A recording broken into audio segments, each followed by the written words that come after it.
మన ప్రభు అయిన యేసుక్రీస్తు పరిశుద్ధ నామంలో ఈ యొక్క శుక్రవారపు సందేశం కొరకు ఎదురు చూస్తున్నటువంటి మీకు అందరికీ కూడా నా హృదయపూర్వక వందనాలు చెల్లిస్తున్నాను. దేవునికి స్తోత్రాలు చెల్లిస్తూ ఉన్నాను. ఆంధ్ర క్రిస్టియన్ కరామ సంఘం యొక్క తరపున మరి నా యొక్క శుభములు మీకు తెలియజేస్తూ ఉన్నాను. ప్రియులారా, దేవుని యొక్క మహాకృపను బట్టి ఆ మహోన్నతుని చాటున మరి మిమ్మల్ని కాచి కాపాడినటువంటి దేవదేవునికి నిత్యము మీ అందరి కొరకు నేను ప్రార్థన చేస్తూ ఉన్నాను. ఆయా సంఘాల నుంచి ఆంధ్ర క్రిస్టియన్ కరామ సంఘం యొక్క సభ్యులకు మరి యొక్క శ్రేయోభిలాషులకు స్నేహితులకు అందరికీ కూడా మరొకసారి నా హృదయపూర్వక వందనాలు చెల్లిస్తూ ఉన్నాను. ప్రియులారా, పరిశుద్ధ లేఖన భాగం నుంచి మత్తయి సువార్త 11వ అధ్యాయము 28వ వాక్యాన్ని మనం చదువుకుందాం. గత శుక్రవారపు ఆ సందేశము గతంలో మనము ప్రయాసపడుట గురించి ధ్యానించి ఉన్నాం. రెండవ భాగంగా ఈ శుక్రవారము భారము గురించి నేను మాట్లాడాలని ఆశపడుతూ ఉన్నాను. భారము మోయువారులారా అని ప్రభు పిలుస్తూ ఉన్నాడు. ప్రభువు మన భారాలన్నీ చూసినటువంటి గొప్ప దేవుడు గనుక ఈ వాక్యాన్ని మరొకసారి చదివి చిన్న ప్రార్థన చేస్తాను. ప్రయాసపడి భారం మోసుకొనిచున్న సమస్త జనులారా, నా యొద్దకు రండి, నేను మీకు విశ్రాంతిని కలుగజేతును. ప్రార్థన చేసుకుందాం. మహాగణుడా, మీకు వందనాలు. జాలి కలిగిన తండ్రి, మమ్మల్ని చూస్తున్న కన్న తండ్రి, మా బాధలు, మా వ్యాధులు, మా యొక్క పరిస్థితులు అయా ఈ భయంకరమైన దినాలలో కరోనా వైరస్ ద్వారా బాధింపబడుతూ నష్టపోయినటువంటి కుటుంబాలు, వ్యాధులు కలిగినటువంటి కుటుంబాలని, ఆర్థిక సమస్యలతో ఉన్న కుటుంబాలని, అయా జాబులు లేకున్న కుటుంబాలని చూస్తున్నటువంటి గొప్ప దేవుడు, అయా సర్వం ఎరిగినటువంటి దేవుడు నాయన, వర్తమానం ద్వారా ఈ భారం గురించి మేము ధ్యానిస్తూ ఉండగా మా భారాలను మేము తలుచుకుంటూ కృంగిపోతూ ఉన్నామా, లేక మా భారములన్నీ కూడా మీకు అప్పగించి అయా మీ యొక్క కాడిని మేము ఎత్తుకునేవారుగా ఉన్నామా? ఈ లేఖనం ద్వారా రెండవ భాగముగా మీరు మాతో మాట్లాడమని యేసు పరిశుద్ధ నామంలో బ్రతిమాలు వేడుకుంటున్నాను తండ్రి. Amen. Praise the lord. Hallelujah. నా ప్రియమైనటువంటి దేవుని బిడ్డలారా, గత వారము ప్రయాసపడట గురించి మనం ధ్యానించాము. ఈ వారము భారము గురించి నేను మీతో ధారాళంగా మాట్లాడాలని ఆశపడుతూ ఉన్నాను. యేసు ప్రభువారు ప్రయాసపడి భారం మోసుకుంటున్న సమస్త జనులారా, నా యొద్దకు రండి అని ఆయన పిలుస్తూ ఉన్నాడు. ఈ రెండవ భాగంలో ఈ భారం గురించి మనం ధ్యానిస్తూ ఉండగా ఈ వారం ప్రభు ఆయన కృపచేత మనల్ని నింపులాగిన, ఆయన తన ఆత్మచేత మనల్ని నడిపించులాగిన, వినగలిగే చెవు, గ్రహించగల మనసు మనలో ఉంచులాగిన మనం అందరం కూడా ఆయనకు మన ప్రాణాత్మ దేహాలని మనం అప్పగించుకుందాం. ఎందుకంటే నా ప్రియమైనటువంటి దేవుని బిడ్డలారా, భారము అనగా మానవ జీవితంలో మనకు ఎదురయ్యే యొక్క సమస్యలు, అవి కుటుంబ సమస్యలే కావచ్చు, లేకపోతే లోకంలో మనం పడుతున్నటువంటి ప్రయాసం వల్ల వచ్చే ఆ యొక్క సమస్యలు అనేక భారాలను మనం మోస్తూ ఉన్నప్పుడు ఆ భారాలన్నీ కూడా విడిచిపెట్టిన ఎద్దుకు రమ్మని కనికరము కలిగినటువంటి దేవుడు, సజీవుడైనటువంటి దేవుడు, కృపావరములు కలిగినటువంటి దేవుడు, మనల్ని కన్న తండ్రి మనల్ని పిలుస్తూ ఉన్నాడు. ఆయన పిలుపులో మాధుర్యం ఉంది, ఆయన పిలుపులో ఆదరణ ఉంది, ఆయన పిలుపులో మరి మనల్ని కాచే యొక్క కాపుదల ఉంది. అయితే ప్రభు అంటున్నారు, మీరు మీ యొక్క భారములన్నీ కూడా నా మీద మోపండి అని ఆయన పిలుస్తూ ఉన్నాడు. మీ అందరి భారములు అన్నీ కూడా నేను మోయడానికి నేను ఇష్టపడుతూ ఉన్నాను. మీ ప్రయాసాన్ని నేను చూస్తున్నాను. వ్యర్థమైనటువంటి ప్రయాసాలు మీరు పడుతూ ఉన్నారు. వ్యర్థంగా మీరు రెండవదిగా భారాలు మోసుకుంటూ ఉన్నారు. ఆ యొక్క పాప భారమునిచ్చి, శాప భారమునిచ్చి, ఆ క్రోధ భారమునిచ్చి, అసూయ అనే భారమునిచ్చి, మీకున్నటువంటి యొక్క లోక సంబంధమైనటువంటి ప్రతి భారమును తీసివేసి మీకు శాంతిని అనుగ్రహించడానికి నేను ఇష్టపడుతూ ఉన్నాను. అయితే మీరు ఒకటి చేయాలి. ఏంటి అంటే, నా యొద్దకు వచ్చేవాడు విశ్వాసంతో రావాలి. నా యొద్దకు వచ్చేవాడు మీ వ్యర్థమైనటువంటి ప్రయాసమును, వ్యర్థమైనటువంటి మీ భారములు అవన్నీ కూడా విడిచిపెట్టి నా యొద్దకు రావాలి. ఎవడైనాను నన్ను వెంబడింపగోరిన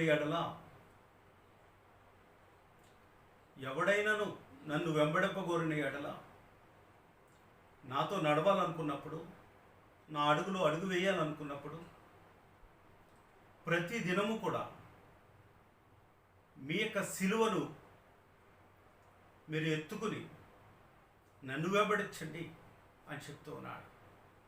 అంటే సిలువ ఆ యొక్క భారము, యేసు ప్రభు మన అందరి భారం ఆయన మోస్తే, మీ భారములు మీరు మోయువారుగా, మీ భారములు మీరు భరించువారుగా, మీ భారములన్నీ మోసుకుని వచ్చి నా మీద మోపండి.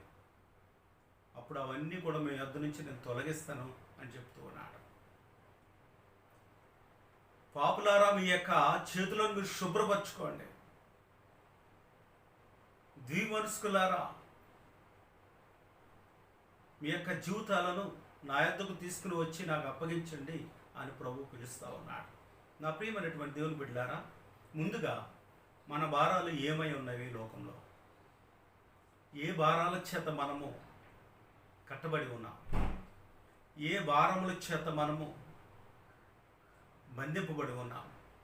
ఏ భారములు మోసుకుంటూ మనం కృషించిపోతూ ఉన్నామో మనం తెలుసుకోవాలి. ఈ లోకంలో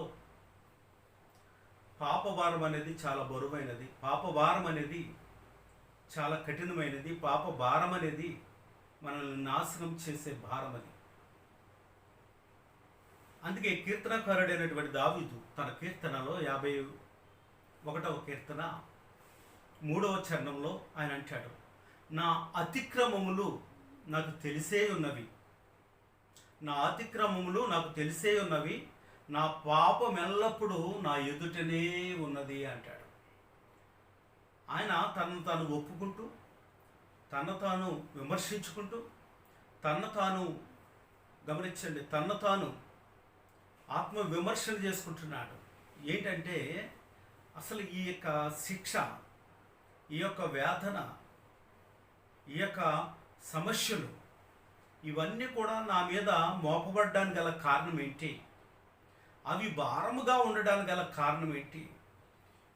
ఆ భారానికి అర్థం ఏంటి అన్నది ఒక్కసారి తను తాను ఆలోచన చేసుకున్నప్పుడు, తను తాను విమర్శించుకున్నప్పుడు, తను తాను గమనించండి, ఆత్మ విమర్శనలో తనకు తానుగా బయలుపరచబడ్డటువంటి యొక్క సత్యాన్ని ఆయన తన యొక్క కీర్తనలో, ఆయన పాడుతున్నటువంటి పాటలో ఆయన ఉంచినటువంటి యొక్క విప్లవాత్మకమైనటువంటి సందేశం ఏంటో తెలుసా? నా అతిక్రమములు నాకు తెలిసే ఉన్నవి. అంటే మీ ఆజ్ఞలను విడిచి, మీ ఆజ్ఞలను ధిక్కరించి, మీ ప్రేమను త్రోసిపుచ్చి, నేను మీకు ఇష్టం లేనటువంటి ఆజ్ఞలలో ఉన్నటువంటి అతిక్రమ క్రియను నేను చేసి ఉన్నాను. దావీదుకు తెలుసు ఈ 51వ కీర్తన యొక్క సారాంశం ఏంటో అని తెలుసు. ఆయన యుద్ధరంగంలో ఉన్నటువంటి దావీదు ఆ యొక్క ఇశ్రాయేలు పక్షమున 12 గోత్రముల పక్షమున రాజుగా ఉంటూ యుద్ధము చేయవలసినటువంటి సమయంలో, ఆ శీతాకాలపు ఆ చల్లని వేళలో ఆయన తన యొక్క ఆ మిద్ది మీదకు ఎక్కి ఆయన సంచారం చేస్తూ ఉన్నప్పుడు, ఆహ్లాదంగా తిరుగుతూ ఉన్నప్పుడు, ఆయన కనుదృష్టికి కనబడ్డ ఒక అందమైనటువంటి యొక్క, గమనించండి, అందమైనటువంటి యొక్క స్త్రీ యొక్క ఆకర్షణకు ఆయన లోబడి చేయకూడనటువంటి పాపములు చేయడానికి ఆయన ముందుకు వెళ్ళినట్లుగా మనం చూస్తూ ఉన్నాం. ఆ యొక్క స్త్రీతో పాపం చేయడమే కాకుండా తన యొక్క భర్తను చంపించడమే అతిక్రమ క్రియలే. దావీదుకి అత్యధికమైనటువంటి అతిక్రమ క్రియ ఏంటి అంటే నిరపరాధి అయినటువంటి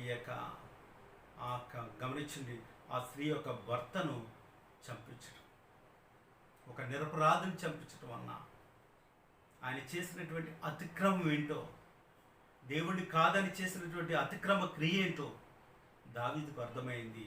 అందుకే దావీదు 51వ కీర్తనలో ఆయన ఏడుస్తూ ఆయన చెప్తున్నటువంటి ఒప్పుకుంటున్నటువంటి ఒప్పుకోలు ఏంటో తెలుసా? నా అతిక్రమ క్రియలు నాకు తెలిసే ఉన్నవి, నా పాపం ఎల్లప్పుడూ నా ఎదుట నున్నది. దేవా నన్ను కనికరించిన ఆయన, నన్ను కనికరించిన ఆయన, నన్ను కనికరించిన ఆయన అంటూ ఉన్నాడు. నా ప్రియమైనటువంటి దేవుని బిడ్డలారా, సర్వశక్తి కలిగినటువంటి దేవుడు, సర్వాధికారం కలిగినటువంటి దేవుడు దావీదు యొక్క పాపము ఆయన విమర్శించినట్లుగా మనం చూస్తా ఉన్నాం. దావీదు యొక్క పాపానికి పరిహారముగా శిక్షకు గురి చేసినట్లుగా మనం చూస్తా ఉన్నాం. దావీదుని భయంకరంగా ఆయన శిక్షించినట్లుగా మనం చూస్తూ ఉన్నాం. నా ప్రియమైనటువంటి దేవుని పట్ల సర్వశక్తి కలిగినటువంటి దేవుడు, సర్వాధికారం కలిగినటువంటి దేవుడు తన భక్తులు పాపం చేసినప్పుడు, తన భక్తులు అతిక్రమ క్రియలు చేసినప్పుడు ఆయన మాత్రమే శిక్షిస్తాడు, ఆయన మాత్రమే శిక్షించగలడు, ఆయన మాత్రమే బుద్ధి చెప్పగలడు. గమనించండి, అందుకే దావీదు అంటున్నాడు, అన్నిటికంటే భారమైంది ఏంటో తెలుసా? పాపం. పాపమునకు వచ్చు జీతము మరణము. ఆజ్ఞాతిక్రమమే పాపం అయితే పాపమునకు వచ్చు జీతము మరణము. హల్లెలూయా. నా ప్రియమైనటువంటి దేవుని బిడ్డలారా, దావీదు మరొక కీర్తనలో 138వ కీర్తన 4వ చరణంలో చూస్తే ఆయన అంటాడు, నా దోషములు నా తల మీదుగా, నా దోషములు నా తల మీదుగా పొర్లుచూ ఉన్నవి. ఏమండి? నా దోషములు నా తల మీదుగా పొర్లుతూ ఉన్నాయి అంటూ ఆయన ఏం చెప్తాడంటే, నేను మోయలేని బరువు వలె అవి నా మీద మోపబడి ఉన్నవి అంటున్నాడు. ఏంటి ఆయన మొయ్యలేనంత బరువు అంటే? ఆ బరువుకి అర్థము పాపం. పాపము మనిషిని పట్టుకుంటుందండి. పాపాన్ని పాతాళము ఏం చేస్తుందో తెలుసా? పట్టుకుంటుంది. దానికి ఎంత ఇష్టమో పాతాళానికి పాపం చేసినటువంటి మనిషిని లాక్కోవాలంటే. కానీ ప్రభువు ఆ పాపమునిచ్చి విడిపించి, ఆ శాపమునిచ్చి విడిపించి, ఆ మోయలేని బరువుని దించాలని ప్రభువు లోకానికి వచ్చాడు, రక్షకుడైన యేసుక్రీస్తు. అందుకే ఇక్కడ మనం చూసినట్లయితే, నా దోషములు నా తల మీదుగా పొర్లు పోయినవి, నేను మోయలేని బరువు అనే నా మీద మోపబడి ఉన్నవి అంటున్నాడు. మరి మోపబడినటువంటి ఆ బరువు, మోయలేని బరువు ఎవరు తీస్తారు? ఎవరు మన కొరకు వస్తారు? ఎవరు మనల్ని విడిపిస్తారు? ఎవరు మనల్ని ఈ దోష శిక్షణ నుంచి, పాప శిక్షణ నుంచి, పాప భారం నుంచి ఎవరు మనల్ని విడిపిస్తారు అంటే విడిపించడానికి తన కుమారుడు ఈ లోకానికి రావాల్సి వచ్చింది. అందుకే యేసుప్రభు వారు 2000 సంవత్సరాల క్రితము యెరూషలేములో ఆయన గొంతు ఎత్తి ఆయన పిలుస్తున్నాడు, ప్రయాసపడి భారం మోసుకొనిచున్న సమస్త జనులారా రండి నా యొద్దకు అని పిలుస్తున్నాడు. ఎందుకంటే మీ భారములన్నీ కూడా నా యొద్దకు తీసుకుని రండి, నా యొద్దకు తీసుకుని రండి. అవి పక్కన పెట్టి నా కాడిని మీరు ఎత్తుకోండి, నా కాడిని మీరు ఎత్తుకోండి అని ఆయన పిలుస్తూ ఉన్నాడు. నా ప్రియమైనటువంటి దేవుని బిడ్డలారా, ఈరోజు ఒక చక్కటి విప్లవాత్మకమైనటువంటి ఒక చిన్న సంఘటన పరిశుద్ధాత్మ దేవుడు మనకు బయలుపరుస్తున్నటువంటి ఒక మాటను మీకు నేను తెలియజేస్తాను. అసలు ఈ లోకంలో మనుషుల యొక్క పద్ధతులు, నాయకుల యొక్క పద్ధతులు, సమాజంలో సమాజ మందిరాలలో నాయకులుగా చలామణి అవుతున్నటువంటి వారు, పెద్దలుగా చలామణి అవుతున్నటువంటి వారు, మా మతంలో ఏదో ఉందని చెప్పి ఆ మతాన్ని అడ్డు పెట్టుకుని బ్రతుకుతున్నటువంటి వారు ఆనాటి నుంచి నేటి వరకు కూడా వారి యొక్క ప్రవర్తన, వారి యొక్క జీవిత విధానము మార్పు లేని జీవితాలుగా వారు జీవిస్తూనే ఉన్నారు. శాస్త్రులు, పరిసయ్యులు వారి యొక్క జీవిత విధానాలలో మనం ఆలోచన చేస్తే 23వ మత్తయి సువార్త 23వ అధ్యాయము 4వ చరణం. ఇక్కడ యేసు ప్రభు వారు చెప్తూ ఉన్నారు, శాస్త్రులను, పరిసయ్యులను ఆయన ఉద్దేశించి మోషే నియమించినటువంటి యొక్క గమనించండి, మోషే యొక్క పీఠం మీద కూర్చుండు వారు ఆ పీటల మీద కూర్చుని, ఆ సింహాసనం మీద కూర్చుని తప్పుడు సాక్ష్యాలు పుట్టిస్తూ, తప్పుడు తీర్పులు తీరుస్తూ, తప్పుడు మార్గాలు బోధిస్తూ, తన మతాన్ని అడ్డు పెట్టుకుని, వారికి ఉన్నటువంటి పెద్దరికాన్ని అడ్డు పెట్టుకుని, వారికి ఉన్నటువంటి పదవులను అడ్డు పెట్టుకుని, వారికి ఉన్నటువంటి యొక్క పలుకుబడిని అడ్డు పెట్టుకుని, ప్రజల మీద మోపుతున్నటువంటి భారములు, ప్రజల మీద శాసిస్తున్నటువంటి శాసనాలు, ఇవన్నిటిని కూడా ఎండగట్టినటువంటి నా ప్రభు అయినటువంటి యేసు క్రీస్తు, నేను ఆరాధిస్తున్నటువంటి నజరేయుడైనటువంటి యేసు క్రీస్తు 2000 సంవత్సరాల క్రితము నా ప్రభువు మాట్లాడినటువంటి మాట ఏంటో తెలుసా?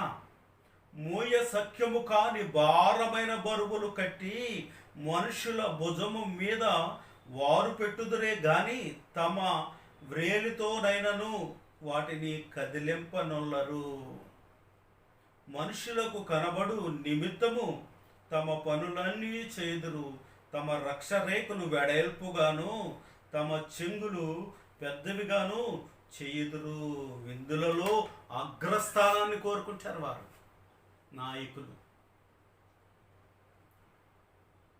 ఏమండి, నాయకులు మందిరములో సమృద్ధి గల ఆ యొక్క ధనం మీద పెత్తనం చేసేవారు. ఆ మందిరంలో వచ్చే యొక్క విందులలో వారు మొదటిగా ఆ యొక్క ఆరగిస్తూ, అక్రమంగా సంపాదిస్తూ, అక్రమంగా దోచుకుంటూ, పొట్ల పెంచుకుంటూ శాస్త్రులమని, పరిసయ్యులమని చెప్పి వారు దేవుని సొమ్మును అక్రమంగా భుజించి వీళ్ళు ప్రజల మీద ఏం చేస్తారంట? భారమైనటువంటి బరువులు మోపుతారంట. భారమైనటువంటి బరువులు మోపుతారు. మీరు ఎలా ఉండాలి, అలా ఉండాలి, అలా చేయాలి, ఎలా చేయాలి, యాజకుడు ఎలా చేయాలి. వీళ్ళంతా కూడా ఏం చేస్తారంటే ఆంక్షలు విధిస్తారు, శిక్షలు విధిస్తారు, నియమాలు పెడతారు. మేము అగ్రపీఠముల మీద కూర్చుంటాం, మోషే నియమించినటువంటి అగ్రపీఠం మీద కూర్చుంటాం, మాకు రావాల్సినటువంటివన్నీ మీరు తీసుకురావాలి, మా మాటకు ఎదురు చెప్పడానికి వీల్లేదు. మందిరానికి వచ్చినప్పుడు మీరు ఈ విధంగా తీసుకురావాలి, ఈ విధంగా చేయాలి, ఈ విధంగా ఉండాలి. వీళ్ళంతా ఎలా ఉంటారంటే యాకోబు పత్రికలో మాట చెప్తారు, ఇతరులకు చలి తగులుతుందనుకో వాళ్ళకి సలహా ఇస్తారు. ఏమని తెలుసా? నువ్వు దుప్పడ కప్పుకో చలి పెడితే. వాడికి దుప్పడే లేకపోతే దుప్పడేలా కప్పుకుంటాడు? మంచి బట్టలు వేసుకో అని చెప్తాడు. మంచి బట్టలు వేసుకో.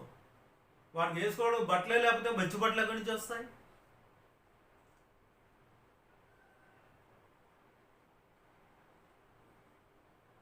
నా ప్రియమైన దేవుని బిడ్డలారా, యేసు ప్రభు ఆయనలో ఉన్నటువంటి మనసు ఒక విప్లవాత్మకమైనది. ఆయన తీర్పులు, ఆయన న్యాయ విధులు, ఆయన యొక్క కట్టడలు, ఆయన యొక్క ప్రేమ, ఆయన యొక్క వాత్సల్యత, ఆయనకున్న తగ్గింపు, ఆయనలో ఉన్నటువంటి యొక్క గమనించండి గుణలక్షణాలు అన్నీ కూడా, ఆయనలో ఉన్న సుగుణాలు అన్నీ కూడా అమోఘమైనవి, ఆశ్చర్యమైనవి. ఆయన తను తాను తగ్గించుకున్న దేవుడు, రిక్తులుగా చేసుకున్న దేవుడు. తన ప్రజల యొక్క పాప భారమును తీసివేయడానికి విడిచిపెట్టకూడని భాగ్యమని ఎంచుకొనక పరలోకమును విడిచిపెట్టి భూమి మీదకు వచ్చి దాసుని స్వరూపమును ధరించుకున్నవాడు. పనివాడు వలె శిష్యుల యొక్క పాదములు కడిగినటువంటి వాడు, నేను ఆరాధిస్తున్నటువంటి నజరేడైనటువంటి యేసు క్రీస్తు వారు. హల్లెలూయా. నా ప్రియమైనటువంటి దేవుని బిడ్డలారా, ఇక్కడ యేసు ప్రభు చెప్తున్నాడు, ఇదిగో శాస్త్రులారా, పరిసయ్యులారా, ఇదిగో దేవుని యొక్క బిడ్డల, దేవుని యొక్క బిడ్డలతో అని చెప్తూ ఉన్నాడు. ఇదిగో శాస్త్రులు, పరిసయ్యులు, వారిని మీరు నమ్మకండి, వారిని మీరు అనుకరించకండి. వారు చెప్ప సౌఖ్యము కాని ఆ యొక్క భారములు మీ మీద మోపుతారు. వారు ఏం చేస్తారంట? మోయ సఖ్యము కాని భారమైన బరువులు కట్టి మనుషుల భుజం మీద వారు పెట్టుతారు, కానీ వారి చిటికిన వేలుతో కూడా వాటిని కదిలించలేరు. ప్రభు యొక్క చట్టం ఏంటో తెలుసా? అంటాడు, మీలో ఎవడైనా నాయకత్వం చేయాలి అనుకుంటే, మీలో ఎవడైనా దేవుని పరిచర్య చేయాలి అనుకుంటే, మీలో ఎవడైనా ఆ యొక్క శిష్యుడిగా, సేవకుడిగా, ఒక పెద్దగా ఉండాలి అనుకుంటే, వాడు ముందుగా తను తాను తగ్గించుకోవాలి. తను తాను తగ్గించుకోవాలి. పెద్దలను గౌరవించేవారుగా, పెద్దలకు మరి ఆ యొక్క సహకరించేవారుగా ఉండాలి. అంతేగాని పెత్తనము చేసేవారుగా ఉండడానికి వీలు లేదు. నాయకుడు ఎప్పుడు కూడా చేసేవాడుగా ఉండాలి అన్నది దేవుని యొక్క చట్టం. ఆయన ప్రేమ, ఆయన కృపా శాసనములు, కృప కలిగినటువంటి దేవుడు. తను తాను హెచ్చించుకునే దేవుడు కాదు, తను తాను తగ్గించుకుని రిక్తులుగా చేసుకున్న దేవుడు, రిక్తులుగా చేసుకున్నటువంటి దేవుడు. గమనించండి నా ప్రియమైన దేవుని బిడ్డలారా, లూకా సువార్త 11వ అధ్యాయం, లూకా సువార్త 11వ అధ్యాయంలో 46వ వాక్యాన్ని నేను చదువుతున్నాను, ఒకసారి ఆలోచించండి. ఆయన, అయ్యో ధర్మశాస్త్ర ఉపదేశకులారా, మోయ సఖ్యము కాని బరువులను మీరు మనుషుల మీద మోపుదురు, కానీ మీరు ఒక వ్రేలుతోనైనను ఆ బరువును ముట్టరు. అయ్యో, మీ పితరులు చంపిన ప్రవక్తల సమాధులను మీరు కట్టించుతున్నారు. అర్థం చేసుకోండి. వారి పితరులు చంపినటువంటి ప్రవక్తల యొక్క సమాధులను కట్టిస్తున్నారు, వాటికి సున్నం పాముతూ ఉన్నారు. అక్కడ అంటాడు, మీరు మోయ సఖ్యము కాని బరువులు వారి మీద మోపుతూ ఉన్నారు, కానీ వాటిని మీరు కదిలింపరు. ఎక్కడ అంటున్నాడు? మీరు ఈ వ్రేలుతోటైనను వాటిని ముట్టరు. అంటే వీళ్ళు నాయకులే కానీ దేవుని మందిరంలో, సమాజ మందిరంలో వీరు పని చేయరండి. దేవుని పని చేయరు. వీళ్ళు పెత్తనాలు చేస్తూ ఉంటారు, పెత్తనదారులుగా పిలిపించుకుంటూ ఉంటారు. ఒకవేళ సేవకుడు హెచ్చరిస్తే, ప్రవక్త హెచ్చరిస్తే ప్రవక్తలు చంపేశారు, ప్రవక్తలు హింసించారు, ప్రవక్తల యొక్క తలలు చరచందనం చేశారు, ప్రవక్తలను రాళ్లతో కొట్టారు. ఇలా రకరకాలుగా ప్రవక్తలను హింసించారు. ప్రవక్తలు ఉన్నట్టుగా హెచ్చరిస్తే వీళ్ళు ఏం చేశారంటే తప్పుడు సాక్ష్యాలు సృష్టించి వాళ్ళందరినీ చంపినట్లుగా మనం చూస్తూ ఉన్నాం. వీళ్ళు ప్రజల మీద భారం మోపేవారే కానీ ప్రజల మీద మోపబడుతున్నటువంటి భారమును తేలిక చేసే నాయకత్వం వీళ్ళు లేనట్లుగా మనం చూస్తూ ఉన్నాం. గట్టిగా మాట్లాడితే వాళ్ళ ప్రవక్తల మీద తప్పుడు సాక్ష్యాలు సృష్టించి చంపించేశారు. గమనించండి. కీర్తనకారుడి వలె మరి నా అతిక్రమ క్రియలు నాకు తెలిసి ఉన్నవి, నా పాపం ఎల్లప్పుడూ నా ఎదుట కనబడుతుంది అని ఒప్పుకోలు వారిలో లేనట్లుగా మనం చూస్తూ ఉన్నాం. ఇలా పాత నిబంధన శాస్త్రులు, పరిసయ్యులు నూతన నిబంధనలో కూడా సమాజ మందిరాలలో వారు ఆ యొక్క ఆనవాయితీని కొనసాగిస్తూనే ఉన్నారు. శాస్త్రులను, పరిసయ్యులను వారి యొక్క తప్పులను, వారి యొక్క తప్పుడు యొక్క ప్రవర్తనను ఖండించడానికి వచ్చినటువంటి ప్రభు అయినటువంటి యేసుక్రీస్తు వారిని ఖండించినట్లుగా మనం చూస్తూ ఉన్నాం. వారి యొక్క పద్ధతుల్ని ఎండగట్టినట్లుగా మనం చూస్తూ ఉన్నాం. ఒక విప్లవాత్మకమైనటువంటి యొక్క ఆలోచనలోనికి వారిని నడిపించినట్లుగా మనం చూస్తూ ఉన్నాం. నా ప్రియమైన దేవుని బిడ్డలారా, ఒకసారి మీరు ఆలోచన చేయండి. ఈ లోకంలో ఏ భారాలు మనం మోస్తున్నాం? నీకు నువ్వుగా తెచ్చుకున్నటువంటి పాప భారాన్ని మోస్తున్నావా? నీకు నువ్వుగా చేసినటువంటి పాపము నీ ఎదుట నిన్ను బాధిస్తూ ఉందా? వ్యభిచారం ద్వారా, దొంగతనాల ద్వారా, రౌడీయిజం ద్వారా, ఏమండి అక్రమంగా ఆస్తులు సంపాదించడం ద్వారా, ఒడ్డు వ్యాపారముల ద్వారా, నువ్వు చేసినటువంటి అతిక్రమ క్రియల ద్వారా నీకు ఎదురయ్యే సమస్యలు అనే భారాన్ని మొయ్యలేకపోతూ ఉన్నావా? నీకు నువ్వుగా తనకు తానుగా తెచ్చుకున్నటువంటి పాప భారాలు అవన్నీ కూడా, తన మీద మోపబడుతున్నటువంటి ఈ లోక సంబంధమైనటువంటి పాప భారములు అవన్నీ కూడా, అవన్నిటి నుంచి విడిపించడానికే నా ప్రభు ఈ లోకానికి వచ్చాడు. నా ప్రభు ఈ లోకానికి వచ్చి ఆయన పిలుస్తున్నాడు. ఇదిగో భారము మోయువారులారా నా యొద్దకు రండి అని పిలుస్తూ ఉన్నాడు. తెలుసో తెలియకో ప్రయాసపడ్డా, తెలుసో తెలియకో దాని ప్రతిఫలంగా భారము నీ మీద మోపబడ్డాను. ఆ పాప భారమును తీసివేయడానికి ఈ లోకంలోనికి నేను వచ్చాను. ఆ పాప భారమును విడిపించడానికి, నా ప్రాణం పెట్టడానికి నేను వచ్చాను. నశించిన దాన్ని వెతికి రక్షించడానికి నేను ఈ లోకమునకు వచ్చాను. గనక నా పిలుపు విని, నా స్వరం విని నా యొద్దకు మీరు వచ్చినట్లయితే మీకు నేను విశ్రాంతిని కలుగజేస్తానని నా ప్రభు పిలుస్తూ ఉన్నాడు. ఈ లోకంలో భారాలు చాలా రకాలుగా ఉన్నాయండి.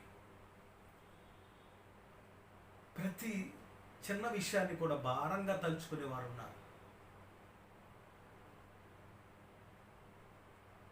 అతని మీదకు వచ్చే ప్రతి ఒత్తిడిని కూడా భారంగా మోస్తున్నటువంటి వారు ఉన్నారు. తన భారం తను మోసుకుంటూ దానికి విముక్తి లేదని ఆత్మహత్యలు చేసుకుంటూ, నరహత్యలు చేస్తూ, దోచుకుంటూ, దోచబడుతూ, ప్రజల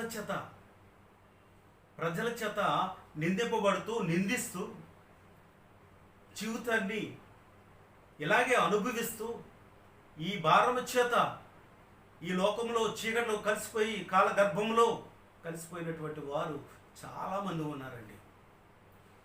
చాలామంది ఉన్నారు. దేవుని ఆజ్ఞలంటే భారంగా తలుస్తారు. దేవుని యొక్క మాటలంటే భారంగా వింటారు. దేవుని యొక్క ఆజ్ఞలను పాటించాలి అంటే భారంగా తలుస్తారు. అయ్యో నేను రక్షణ పొందాలంటే, అయ్యో నాకు అర్హత లేదండి, అయ్యో నేను సినిమాలు చూడటం మానలేను, అయ్యో వ్యభిచారం చేయడం మానలేను, టీవీలు చూడటం మానలేను, తిట్టడం మానలేను, కొట్టడం మానలేను, తాగడం మానలేను, అసూయ పడటం మానలేను, క్రోధం తెచ్చుకోవడం మానలేను అనే భారం చేత చీకటిలో కలిసిపోయినటువంటి వారు కోకొల్లలుగా ఉన్నారు. ఈరోజు వెలుగే ఉన్నటువంటి నా దేవుడు ఆయన వెలుగులోని పిలుస్తూ ఉన్నాడు. ఈరోజు ఈ వర్తమానంలో మనం అర్థం చేసుకోవాల్సినటువంటి యొక్క విప్లవాత్మకమైనటువంటి సందేశం విని వెంటనే మీ జీవితాలలో ఒక మార్పు కలగాలని, నా జీవితంలో కలిగినటువంటి మార్పు మీలో కలగాలని ప్రేమతో మిమ్మల్ని మరి ఈ యొక్క వర్తమానం ద్వారా ప్రభు నన్ను పిలుస్తున్నాడు, నేను పిలుస్తూ ఉన్నాడు. ఒకనాడు నన్ను పిలిచిన దేవుడు ఇదిగో రక్షింపబడినటువంటి మిమ్మల్ని కూడా ఆయన పిలుస్తూ ఉన్నాడు. దేవుని యొద్దకు వచ్చేవాడు భారంగా తలచొద్దు, దేవునిలో ఉన్నవాడు భారంగా తలచొద్దు, దేవుని యొక్క వాక్యపు ఆజ్ఞలను భారంగా తలచొద్దు. వాటిని ప్రేమతో నువ్వు నీలోనికి ఆహ్వానించినట్లయితే అవన్నీ కూడా నీకు తేలిగ్గా కనబడతాయి. ఈనాడు క్రైస్తవులమని చెప్పుకుంటున్నటువంటి వారు, దేవుని బిడ్డలమని చెప్పుకుంటుంటున్నటువంటి వారు తల్లిదండ్రులు రక్షింపబడి ఆ రక్షణలో ఉండి తమ పిల్లలను దేవుళ్ళు నడిపించాలని ఆశపడుతున్నటువంటి వారు, ఆ యొక్క చెయ్యి పట్టుకుని వెళ్ళినటువంటి యవనస్తులు యవనస్తురాలు, వయసు వచ్చినాను తల్లిదండ్రులు రక్షింపబడ్డారు, మేము కూడా రక్షింపబడాలి అన్న ఆలోచన లేనటువంటి వారు ఈ లోకంలో మునిగి తేలుతున్నటువంటి యవనస్తులతో నా ప్రభు మాట్లాడుతూ ఉన్నాడు. ఒక యవనస్తుడు ఏ విధం చేతనో మొత్తం మీద ఒక రాత్రి ఆల్ నైట్ ప్రేయర్కి వెళ్ళాడు. ఆల్ నైట్ ప్రేయర్కి వెళ్ళి ఐతుకు అనే యవనస్తుడు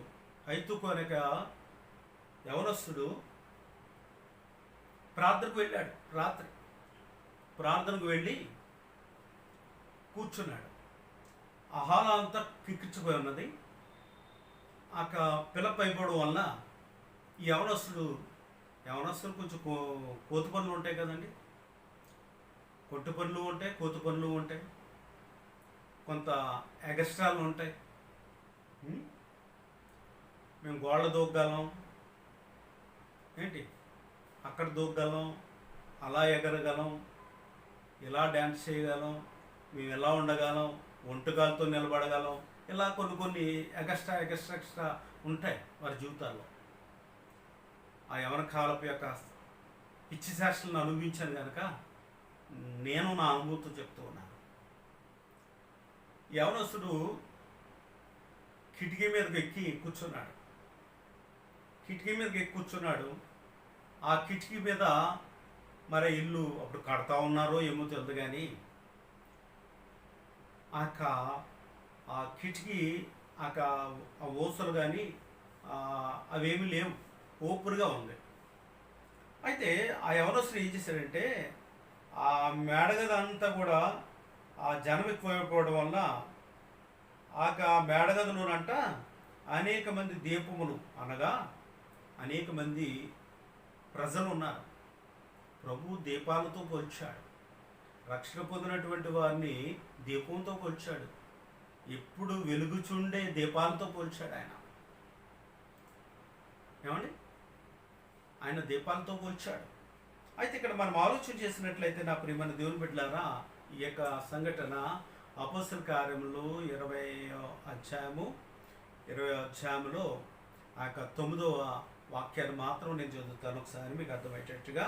అప్పుడు ఐతుకు ఒక యవనస్తుడు కిటికీలో కూర్చుండి గాఢ నిద్రపోయి పౌలు చాలాసేపు ప్రసంగించుచుండగా నిద్ర భారము వలన జోగి 3వ అంతస్తు నుండి క్రింద పడిపోయాడు అంటే. ఇక్కడ ఏ భారం చేత పడిపోయాడంట? ఏ భారం చేత ప్రజలు పడిపోతూ ఉన్నారు? ఏ భారం చేత ప్రజలు నీతిమంతుడైనటువంటి దేవుని సమీపించలేకపోతున్నారు? ఏ భారము చేత దేవుళ్ళు వారు నిలబడలేకపోతూ ఉన్నారు? ఈ భారము చేత ఈ లోక సంబంధమైనటువంటి భారాలు మోస్తున్నటువంటి వారు లోకస్తులు ఉన్నారు, అలాగే సమీపస్తులు అంటే రక్షింపబడిన వారు కూడా ఉన్నారు. లోకస్తులు అంటే వారికి దేవుడు అంటే తెలియదు, వాళ్ళు భారాలను వాళ్ళు మోసుకుంటూ పోతూ ఉంటారు. కానీ దేవుడు అంటే తెలుసుండి దేవుని యొక్క గమనించండి సాహసం అంటే భారం కలిగినటువంటి వారు ఉన్నారు. దేవునికి దశంభాగం ఇవ్వడం అంటే భారం కలిగినటువంటి వారు ఉన్నారు. దేవునికి కృతజ్ఞత అర్పణలు ఇవ్వాలంటే భారం కలిగినటువంటి వారు ఉన్నారు. దేవునితో సాహసం కలిగి ఉండాలంటే అనునిత్యము భారం కలిగి ఉన్నటువంటి వారు ఉన్నారు. దేవుని బిడ్డలతో ప్రేమ కలిగి ఉండాలంటే భారం కలిగినటువంటి వారు ఉన్నారు. దేవుని యొక్క గమనించండి, దేవుని యొక్క పరిచర్యలో పాలుభగస్తులుగా ఉండాలంటే భారంగా తలిచేవారు ఉన్నారు. వారానికి ఒక్కసారి దేవుని మందిరానికి రావాలంటే భారంగా తలుచుకునేవారు ఉన్నారు. రక్షింపబడినటువంటి వారు మరి దేవునికి ప్రార్థన చేయాలంటే వారికి భారం, ఆల్ నైట్ ప్రేయర్ అంటే భారం, గృహ కూడుకలంటే భారం, సమస్తము ప్రతిదీ భారం భారం భారం భారం భారం అనుకునేవారు ఉన్నారు. దేవుని మందిరానికి వచ్చి కూటాలలో కూర్చుండి, మందిరాలలో కూర్చుండి, ఏమండి బైబిల్ స్టడీలో కూర్చుండి, యవనస్తులు కూడుకులో కూర్చుండి, యవనస్తుల యొక్క ఆ యూత్లో కూర్చున్నవారు, యవనస్తుల సహవాసంలో ఉన్నవారు, ఏమండి వీళ్ళందరూ కూడా ఆ యొక్క పరిచర్యను భారంగా తలుస్తూ ఉన్నారు. ఇక్కడ యవనస్తుడు దేవుని యొక్క సహవాసానికి వచ్చాడు, ఆల్రెడీ ప్రేయర్కు వచ్చాడు. అపొస్తలుడైనటువంటి పౌలు దైవజనుడు భారభరితమైనటువంటి సువార్తను ప్రకటిస్తూ విప్లవాత్మకమైనటువంటి సందేశాలు ఇస్తూ ఉంటే అవి వినలేక నిద్రపోతున్నటువంటి యవనస్తుడు ఇక్కడ మనకు కనబడుతూ ఉన్నాడు. నేటి దినాల్లో కూడా మందిరానికి వస్తారు. సేవకుడు ఆత్మావేశంతో గొంతు చిచ్చుకుని ప్రసంగిస్తూ ఉంటే నా అనుభవంలో కూడా నేను చూస్తూ ఉంటాను కనుక నేను చెప్తూ ఉన్నాను. వీళ్ళు ఏం చేస్తారంటే ఈ పక్క ఆ పక్క ఆసక్తి కలిగి బైబిల్ తెరిచి చూస్తూ ఉంటే ఈ వ్యక్తి మాత్రం ఏం చేస్తాడంటే బైబిల్ ఇలాగే ఉంటుంది అని గురకబెడతా ఉంటాడు. ఏమండి ఎలా గురకబెడతాడు? ఓ సౌండ్ వచ్చేస్తూ ఉంటారు అని. ఏంటబ్బా అని చూసే పక్క వ్యక్తి నిద్రపోతూ ఉంటాడు, పక్కన ఉన్నటువంటి స్త్రీ నిద్రపోతూ ఉంటుంది, పక్కన ఉన్నటువంటి యవనస్తుడు నిద్రపోతూ ఉంటాడు. ఏమండి ఒళ్ళో ఉన్నటువంటి చంటిబిడ్డ నిద్రపోతూ ఉంటాడు. చంటిబిడ్డలు కాబట్టి పిల్లలు కాబట్టి వారు నిద్రపోతారు. కానీ వీళ్ళకేం భయరోగం అండి, దేవుని మందిరానికి వచ్చి నిద్రపోతూ ఉంటారు.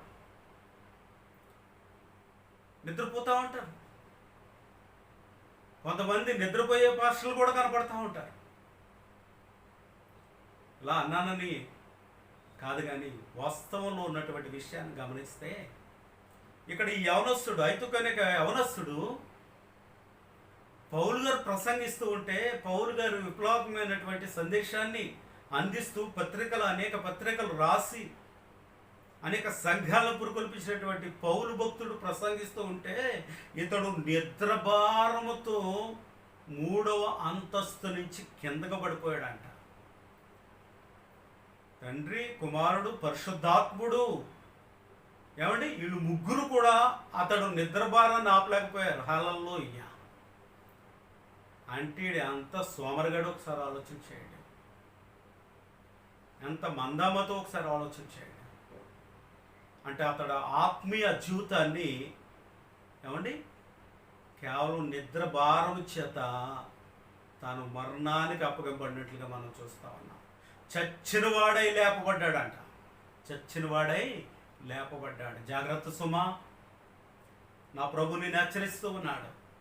ఈ భయంకరమైన దినాలలో, ఈ అంచు దినాలలో, ఈ చివరపు ఆ యొక్క దినాలలో, చివరి గడియలలో నా ప్రభు రానున్నటువంటి యేసు క్రీస్తు యొక్క రాకడ దినాలలో కాస్త జాగ్రత్త సుమా, పడిపోతావు. నువ్వు నిద్ర భారం కలిగి ఉంటే సాతానుడు నిన్ను పడదోస్తాడు. నీ నిద్ర భారాన్ని చూసుకున్నటువంటి వాడు నిన్ను ఒక్కసారిగా అలా నెట్టి వదిలేస్తాడు. నువ్వు 3వ అంతస్తు మీద నుంచి నువ్వు కింద పడిపోతావు. పరిశుద్ధాత్మ కార్యముల నుంచి నువ్వు పడిపోతావు. నీ పూర్వపు భక్తి నుంచి నువ్వు పడిపోతావు. నీకున్నటువంటి యొక్క ఆత్మీయ జీవితంలో నువ్వు పడిపోతావు. నువ్వు పడుతూ పడుతూ పడుతూ నీ జీవితాన్ని సర్వనాశనం చేసుకుంటావు. అలా నువ్వు నిద్రపోవడానికి వీలు లేదు. ఇక్కడ యవనస్తుడంట నిద్ర భారం కలిగి ఉన్నాడంట, నిద్ర భారం చేత పడిపోయాడంట. ఈ 3వ అంతస్తు నుంచి పడిపోవడం అంటే ఆత్మీయ ఏమండి స్థితి నుంచి నువ్వు పడిపోవడం, ఆత్మీయ సాహసం నుంచి నువ్వు పడిపోవడం, ఆత్మీయ అనుబంధాల నుంచి నువ్వు పడిపోవడం. నువ్వు ఏ విషయాల్లో ఆసక్తిగా ఉన్నావో తెలుసా? పడిపోయే విషయాలలో ఆసక్తిగా ఉన్నావు. నీ శరీర సుఖం విషయంలో ఆసక్తి కలిగి ఉన్నావు.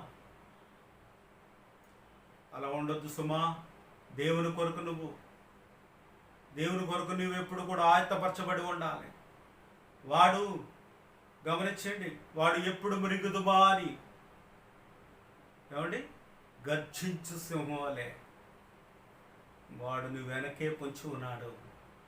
ఒకవేళ నువ్వు గమనించండి, దేవుని యొక్క పనిలో నిద్రపోతూ ఉంటే, దేవుని పరిచర్యలో నిద్రపోతూ ఉంటే, దేవుడు నీకు అప్పగించినటువంటి బాధ్యతను మరిచి నీ సొంత కార్యములు చేసుకుంటూ ఉంటే సాతానుడు నిన్ను ప్రాడదోస్తాడు, నువ్వు పతనమైపోతావు.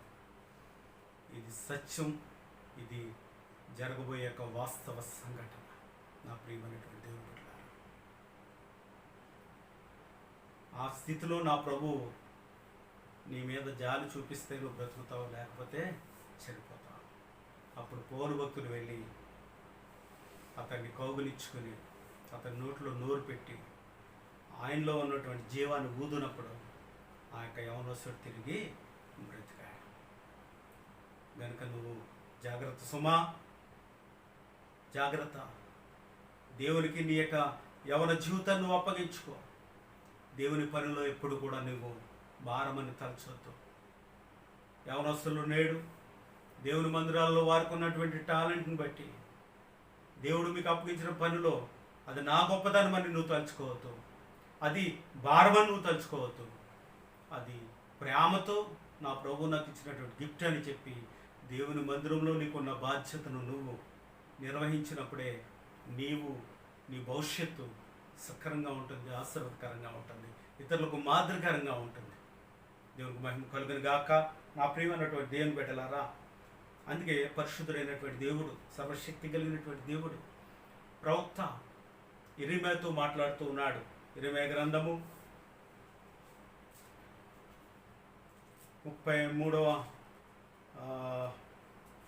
31వ అధ్యాయము, ఇరిమియా 31వ అధ్యాయము 24వ చరణంలో చక్కటి మాట రాయబడి ఉంది. చదువుతాను, ఒకసారి వినండి. అలసి ఉన్న వారి ఆశను తృప్తిపరచుదును, కృషించిన వారిని అందరినీ నింపుదును. గమనించండి, ప్రవక్తతో దేవుడు చెప్తూ ఉన్నాడు, అలసి ఉన్న వారి ఆశను తృప్తిపరచుదును, కృషించిన వారి అందరినీ కూడా నింపుదును తన ఆత్మచేత. గమనించండి, అందుకే దైవజనులు చక్కటి పాట పాడారు. ఏంటంటే, సజీవుడవైనా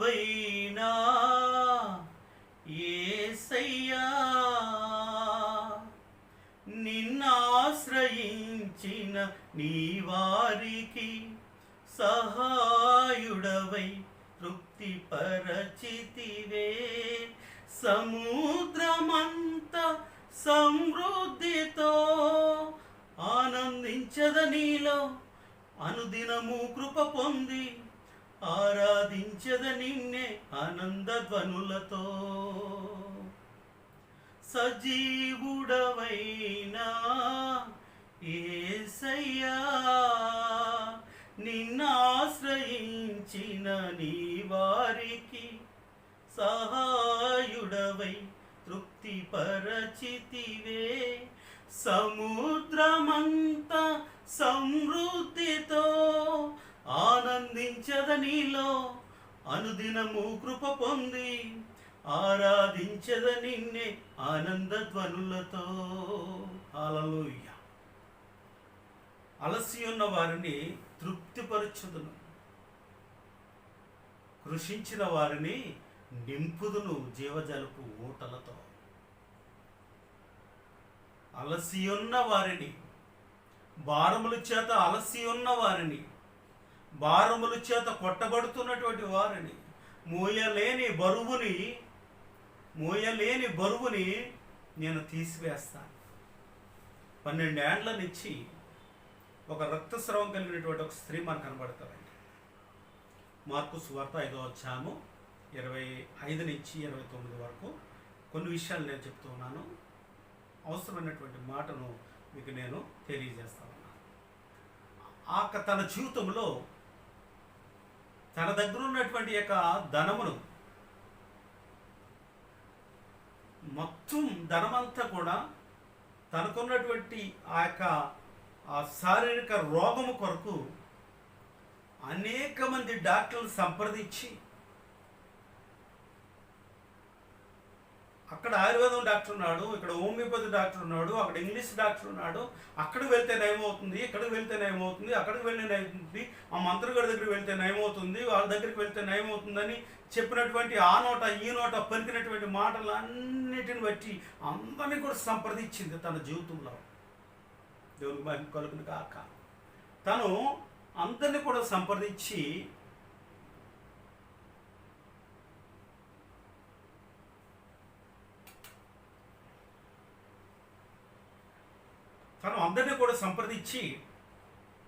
ప్రియమైన దేవుని బిడ్డలారా, తన వ్యాధిని పోగొట్టుకోవడానికి ముప్పు తిప్పలు పడ్డాలి. తన దగ్గర ఉన్నటువంటి యొక్క ధనమైపోయింది. తన వారే తను నిందిస్తూ ఉన్నారు, నీ కొరకు కొంప గుల్లైపోయిందని చెప్పి. యవనస్తురాలు, లేక ఆమె పెద్ద ఆమె కావచ్చు, యవనస్తురాలే కావచ్చు, మరి పెళ్ళి అయిందో లేదో తెలియదు. గమనించండి. ఎందుకంటే యేసు ప్రభు కుమారి అని పిలిచాడు కనుక ఆమె పెళ్ళి కానీ యవనస్తురాలు అయి ఉండొచ్చని నేను అనుకుంటున్నాను. ఆ తల్లిదండ్రులు విసుకెత్తిపోయి ఉండొచ్చు.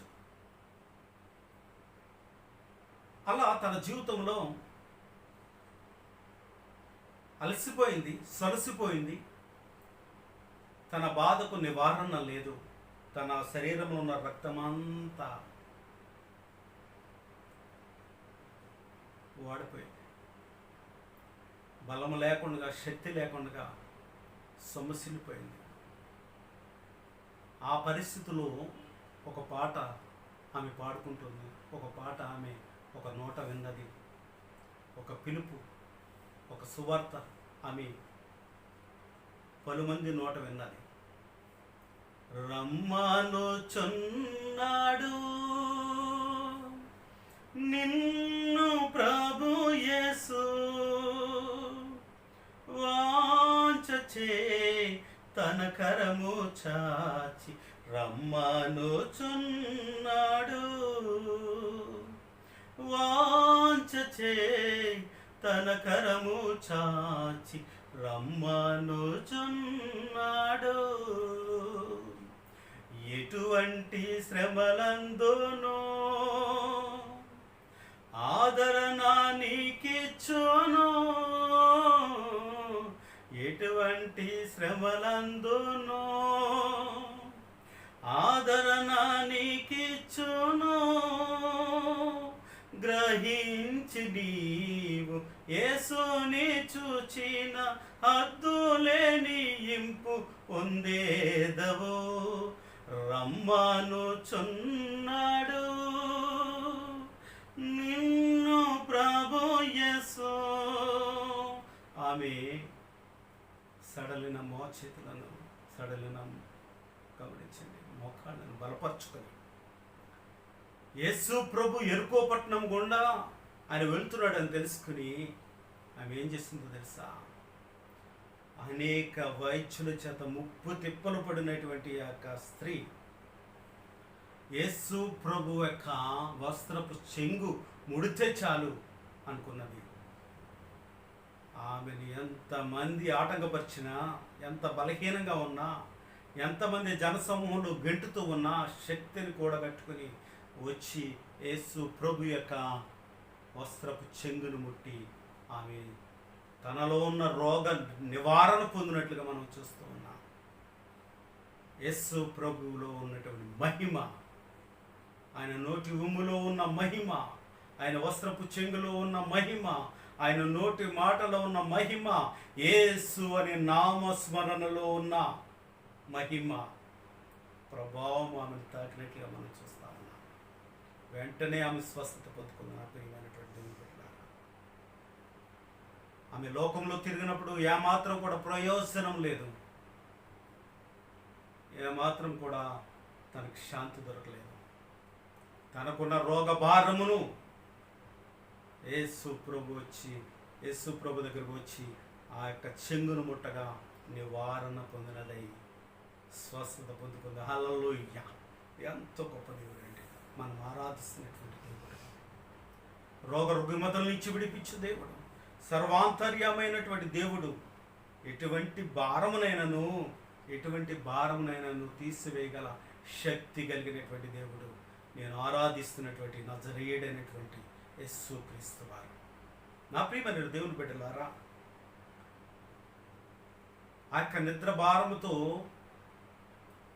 ఏమండి 3వ అంతస్తు నుంచి పడిపోయిన యవనస్తుడు, రోగ భారముతో 12 ఏండ్ల నుంచి బాధపడుతున్నటువంటి రక్తస్రావం కలిగినటువంటి స్త్రీ. మూడవదిగా మనం చూస్తే సువార్త ప్రకటించవలసినటువంటి శిష్యుల యొక్క భారమును గురించి ఒక మాట నేను చెప్పి ముందుకు వెళ్తాను. మార్కు సువార్త 14వ అధ్యాయము. మార్కు సువార్త 14వ అధ్యాయము. నా ప్రియమైనటువంటి దేవుని బిడ్డలారా, మార్కు సువార్త 14వ అధ్యాయము 40వ చరణంలో ఒక మాటను చదివి మీకు నేను తెలియజేస్తాను.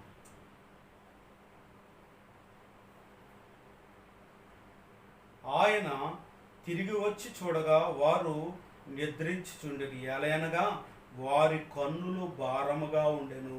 ఆయనకి ఏమీ ఉత్తరం ఇవ్వవలెను వారికి తోచలేదు. ఏమండి, యేసు ప్రభు వారు ఆ యొక్క సిలువకు అప్పగింపబడబో యొక్క దినాలలో చివరి దినమున గెత్సేమనే తోటకు ఆ యొక్క శిష్యులను తీసుకుని వెళ్ళాడు. శిష్యులను తీసుకుని వెళ్ళి ఆ యొక్క గెత్సేమనే తోటలో ఒక చోట వారిని మోకరించి ప్రార్థన చేయండి, మీరు శోధనలో ప్రవేశించుకుంటున్నట్లుగా మీరు ప్రార్థన చేయండి, నేను కూడా ప్రార్థన చేస్తానని కొంచెం దూరం వెళ్ళేవారికి దూరంగా. ఎందుకంటే ప్రార్థన చేసేటప్పుడు ఏకాంతత ఉండాలి. ప్రార్థన చేసేటప్పుడు ఎటువంటి యొక్క ఐవిక ఆలోచనలు మనిషికి ఉండకూడదు. ప్రార్థన చేసేటప్పుడు ఆటంకాలు ఉండకూడదు. ప్రార్థన చేసేటప్పుడు ఎటువంటి యొక్క ఆ డిస్టర్బెన్స్ లేకుండా ఏకాంతంగా ప్రార్థన చేసినప్పుడు, ఏకదృష్టి కలిగి ఉన్నప్పుడు, ఏకభావం కలిగి ఉన్నప్పుడు ఆ ప్రార్థన ప్రభు సన్నిధికి వెళుతుంది. ఇక్కడ యేసు ప్రభు వారు ఒక మారు ప్రార్థన చేసి వచ్చారు. శిష్యులు నిద్రభారంతో పడుకున్నారు. మరలా వాళ్ళు లేపి ప్రార్థన చేయండి అని చెప్పారు. మరలా వెళ్ళాడు. రెండోసారి వచ్చారు. ఆ విధంగా వారి భారంను మరలా ఉత్తేజపరిచాడు. మూడోసారి వచ్చేటప్పటికి మరలా నిద్రపోయారు. మూడోసారి ప్రార్థన చేసి నాలుగోసారి ఆయన వచ్చి ఆ యొక్క నిద్ర భారము చేత ఆ నిద్ర భారపు ఆ కన్నులను ఆయన చూచినప్పుడు వారిని లేపి నడండి, ఇంకా మనుష్య కుమారుడు పాపులు నాకు అప్పగింపబడబో యొక్క సమయం వచ్చిందని చెప్పి ఆయన శిష్యుల్ని లేపినట్లుగా మనం చూస్తూ ఉన్నాం. అయితే అక్కడ ఒక మాట ఏమని రాయబడి ఉందంటే, శిష్యులను ఆయన చూచినప్పుడు వారి కన్నులు భారముగా ఉండెను. నేటి దినాలలో క్రైస్తవులకు, కాపర్లకు, సావుకులకు ఎవరైనా సరే ప్రభు యొక్క సన్నిధిలో వారు ప్రార్థన చేసే సమయంలో వారు నియమించుకున్నటువంటి సమయంలో నిద్రభారము అనేది ఉండకూడదు. సువార్త గమనించండి, సువార్త ప్రకటించడానికి అది భారంగా తలుచుకోకూడదు. ఆల్ నైట్ చేయడానికి భారంగా తలుచుకోకూడదు. ఉపవాసం ఉండడానికి భారంగా తలుచుకోకూడదు. ఇతరులను ప్రేమించడానికి, ఇతరులకు సహాయం చేయడానికి, ఇతరులను హత్తుకోవడానికి భారంగా మనం తలుచుకోకూడదు. ఇతరులను క్షమించడానికి భారంగా తలుచుకోకూడదు. ఏ విషయంలోనైనా సరే ప్రేమ కలిగి మనం ఉండడానికి ప్రయత్నము చేయాలి తప్ప అది భారం అని మనం ఎంచుకోవడానికి ఏమాత్రం కూడా వీలు లేదు. అయితే ఇక్కడ శిష్యుల యొక్క కన్నులు భారముగా ఉండెను. ఏమండి, భారంగా ఉండెను. వారికి సిగ్గు అనిపించింది, సేమయ్యారు. వారిలో ఒక అవమానం అనిపించింది. యేసు ప్రభుకి ఏమి ఉత్తరం ఇయ్యాలో కూడా వాళ్ళకి తెలియలేదంట. అందుకే ఏమండి, మనుష్య కుమారుణ్ణి దేవుడని ఒప్పుకోవడానికి ఎవడైతే సిగ్గుపడతాడో వాడిని చూసంట యేసు ప్రభు సిగ్గుపడతాడంట. దేవుని మందిరానికి బైబిల్ పట్టుకుని వెళ్ళడానికి ఎవడైతే సిగ్గుపడతాడో వాడిని చూసి ప్రభు సిగ్గుపడతాడంట. ప్రభు కొరకు ఉపవాసం ఉండాలని భారంగా ఎవడైతే తలస్తాడో వాడిని చూసి ప్రభు సిగ్గుపడతాడంట. ప్రభుకి ఇచ్చేటలో ఎవడైతే సనుక్కుంటాడో వాడిని చూసి ప్రభు ఏం చేస్తాడంట, సిగ్గుపడతాడంట. రే, నీకున్న ధనము ధాన్యము అన్నీ నావే కదరా, లోకముయు దాని సంపూర్ణతయు నావే కదా. ఏమండి, లోకంలో ఉన్నది అంతయు నాదే కదా, మరి నీదిగా నువ్వు ఫీల్ అవుతున్నావు ఏంటి అని ఆయన మనల్ని చూసి సిగ్గుపడతాడంటే. గమనించండి, దేవుని పనిలో మనం సిగ్గుపడకూడదు, ప్రార్థనలో సిగ్గుపడకూడదు, పాటల్లో సిగ్గుపడకూడదు, ఉపవాసం చేయడంలో సిగ్గుపడకూడదు, ఆన్లైన్లో సిగ్గుపడకూడదు, బైబిల్ పట్టుకుని అనడానికి సిగ్గుపడకూడదు, ప్రజలని చెప్పడానికి సిగ్గుపడకూడదు, వందనాలు చెప్పడానికి సిగ్గుపడకూడదు, కౌగులించుకోవడానికి ప్రేమ ముద్దు పెట్టుకోవడానికి సిగ్గుపడకూడదు, ఐక్యతలో వారితో కలిసిపోవడానికి సిగ్గుపడకూడదు. అన్ని విషయాలలో కూడా సిగ్గుపడకుండా ఏదైతే మనం ప్రభు కొరకు చేస్తామో దాన్ని బట్టి ప్రభు మనకు ఆశీర్వాదాన్ని ఇస్తాడు. యోహాను సువార్త 5వ అధ్యాయం, యోహాను సువార్త 5వ అధ్యాయం చూడండి ఒకసారి, 3వ చరణం. యోహాను సువార్త 5వ అధ్యాయం 3వ వాక్యంలో మనం చూసినట్లయితే, నా ప్రియమైనటువంటి దేవుని బిడ్డలారా,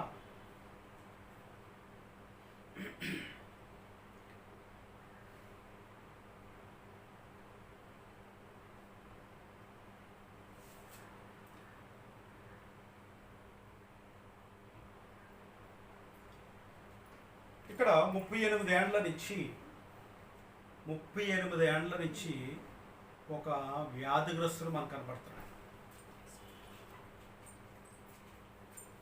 38 ఏండ్ల నుంచి ఒక వ్యాధిగ్రస్తుడు మనకు కనబడతా ఉన్నాడు. అతడు ఆ స్థితిలో పడి ఉండటం ఆయన చూశాడు. ఎవరు చూశారు? యేసు ప్రభు వారు చూశారు. యేసు ప్రభు వారు చూచి వాడి దగ్గరకు వచ్చి, ఆయన సందర్భం అంతా కూడా మీకు తెలిసే ఉన్నది, కానీ ఒక మాట నేను చెప్తున్నాను. ఆయా సమయాలకు దేవదూత కోనేటిలో దిగి నీళ్లు కదిలించుట గలదు, నీరు కదిలింపబడిన పిమ్మట మొదట ఎవడు దిగును వాడు ఎట్టి వ్యాధి గలవాడైనను బాగుపడును కనుక ఆ మండపములో రోగులు, గుడ్డివారు, కుంటివారు, ఓచకాలు, చేతులు గలవారు గుంపులుగా పడి ఉండేది. అక్కడ 38 ఏండ్ల నుండి వ్యాధి కలిగినటువంటి ఒక వ్యక్తి మనకు కనపడతా ఉన్నాడు. ఇక్కడ మనం ఆలోచన చేస్తే, నా ప్రియమైన దేవుని బిడ్డలారా, 38 ఏండ్ల నుంచి కూడా, తన యవ్వన ప్రాయం నుంచి కూడా ఒక భారం కలిగి ఉన్నాడు. ఏం కలిగి ఉన్నాడండి? భారం కలిగి ఉన్నాడు. ఏ భారం అంటే కాళ్ళు పనిచేయటం లేదు. అనేక మంది వెళ్ళి పడిపోతున్నారు, స్వస్థతలు పొందుకుంటూ ఉన్నారు. కానీ యేసు ప్రభు ఆ యొక్క స్థితిని చూచాడంట. చూసిన తర్వాత అతనుకున్న భారాన్ని చూచాడు. అందరూ ఎవరికి వాళ్ళే వెళ్తున్నారు, స్వస్థత పొందుకున్నారు, కానీ ఈ కుంటు వాడిని మాత్రం అక్కడికి తీసుకుని వెళ్ళడం లేదు. అప్పుడు యేసు ప్రభు వారు వెళ్ళి ఆయన అడుగుతున్నాడు కదా, మరి నువ్వెందుకు పడలేకపోతున్నావు? 38 ఏళ్ళ నుంచి కూడా ఇక్కడ ఎవడన్నా సుట్ట, సిగరెట్, బీడీ ఏదైనా ఇస్తే తీసుకుంటున్నావు, డబ్బులు ఇస్తే తీసుకుంటున్నావు. నీ యొక్క శాస్త్రాలన్నీ కూడా మారట్లేదు, నీ బ్రతుకు మారట్లేదు, నీలో విశ్వాసం లేదు. నువ్వు ఎలా అడుక్కోవడానికి అలవాటు పడ్డావు, అడుక్కుని తాగడానికి అలవాటు పడ్డావు, అడుక్కుని తినడానికి అలవాటు పడ్డావు, ఇలా పలు రకాలుగా నువ్వు అలవాటు పడ్డావు. ఈ భారాలతో ములుగు తేలుతా ఉన్నావు. కానీ నీకున్న పాప భారాన్ని మాత్రము తీసుకోవడానికి ఏమాత్రం కూడా ప్రయత్నము చేయట్లేదు అని అంటే, అయ్యా నేను వెళ్దాం అనుకుంటాను, కానీ నేను వెళ్ళే లోపల వేడొకడు వెళ్ళి పడిపోతున్నాడు అయ్యా అని సాకులు చెప్తున్నాడు. అయితే నువ్వు ఇక్కడే ఉంటే నిన్ను బట్టి ఇంకా అనేక మంది ఎలా తయారవుతారని చెప్పి యేసు ప్రభు వాడిని లేచి నిలబడమని చెప్పి ఆజ్ఞాపించినప్పుడు వాడు లేచి నిలబడ్డాడు. నీ పొరపెత్తుకుని పోరా, నీ పొరపెక్కడ ఉంటే మరలో వచ్చి నువ్వు ఇక్కడ కూర్చుంటావు. ఈ బిజినెస్కి అలవాటు పడ్డావు నువ్వు, ఈ బిజినెస్కి అందరూ అలవాటు పడిపోతున్నారు. కాళ్ళు చేతులు బాగున్న వాళ్ళు కూడా ఇదే బిజినెస్కి అలవాటు పడిపోతాం అన్నారు. ఆ దినాల్లో ఉన్నారు, నేటి దినాల్లో కూడా ఇటువంటి వారు ఉన్నారు. నిజానికి ఆ స్థితిలో ఉన్నటువంటి వారు కంటే ఆ స్థితిలో లేకుండా అన్ని బాగున్నటువంటి వారే ఈ బిజినెస్ని అండ్ యూజ్ చేసుకుంటున్నట్లుగా మనం చూస్తూ ఉన్నాం. మొదటి యోహాను పత్రిక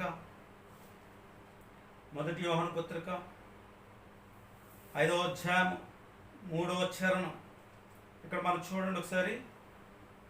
మనం ఆయన ఆజ్ఞలను గైకొనుటయే దేవుని ప్రేమించుట, ఆయన ఆజ్ఞలు భారమైనవి కావు. గమనించండి, మనం ఆయన ఆజ్ఞలను గైకొనుటయే దేవుని ప్రేమించుట.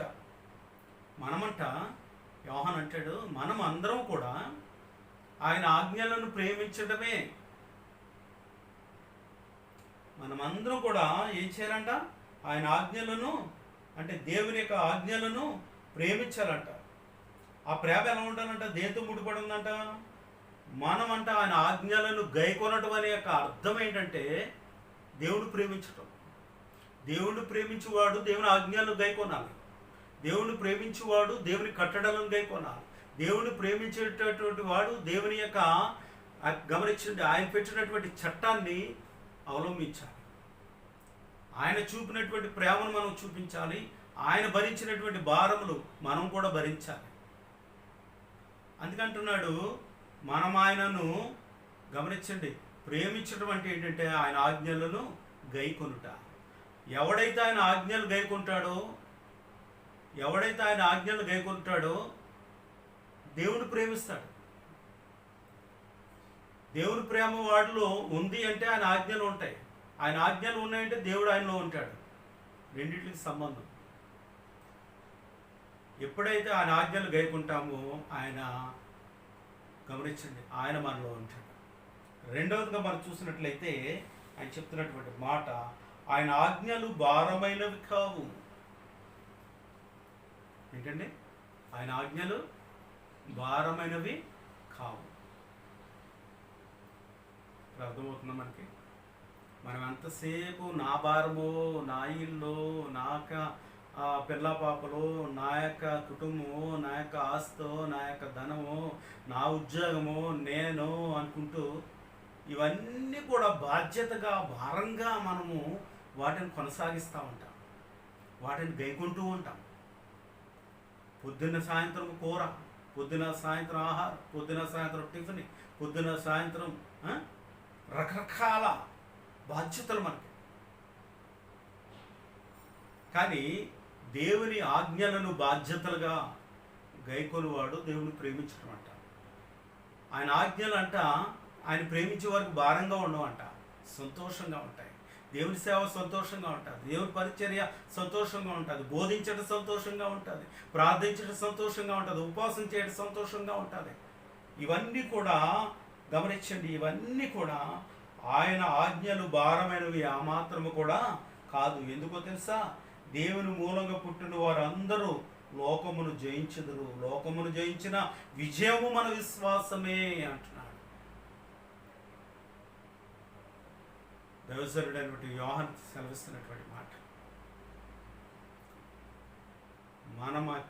మనం ఆయన ఆజ్ఞలను గైకొనటమే దేవుడు ప్రేమించటము. తర్వాత ఏంటంటే ఆయన ఆజ్ఞలు భారంగా మనం ఎప్పుడు కూడా తలంచమంట. దేవుని పరిచర్య విషయంలో, దేవుని కొరకు డబ్బులు ఖర్చు పెట్టడంలో, దేవుని యొక్క సంఘాలు నడిపించడంలో, దేవుని యొక్క ఆ కోటలు నడిపించడంలో, దేవుని యొక్క మహాసభలు నడిపించడంలో, దేవుని యొక్క సేవకులను మరి పోషించడంలో ఏవి కూడా భారంగా తలుచుకోరంట. ఎందుకంటే దేవుని ఆజ్ఞ ఉన్నది, సంఘమును పోషించాలి, సంఘమును పోషించాలి, సంఘ సేవకులను పోషించాలి. ఇది దేవుడు పెట్టినటువంటి చట్టం. గమనించండి. చివరిగా నేను చెప్తూ ఉన్నాను, దేవుని ఆజ్ఞలు మాత్రం కూడా భారమైనవి కావు.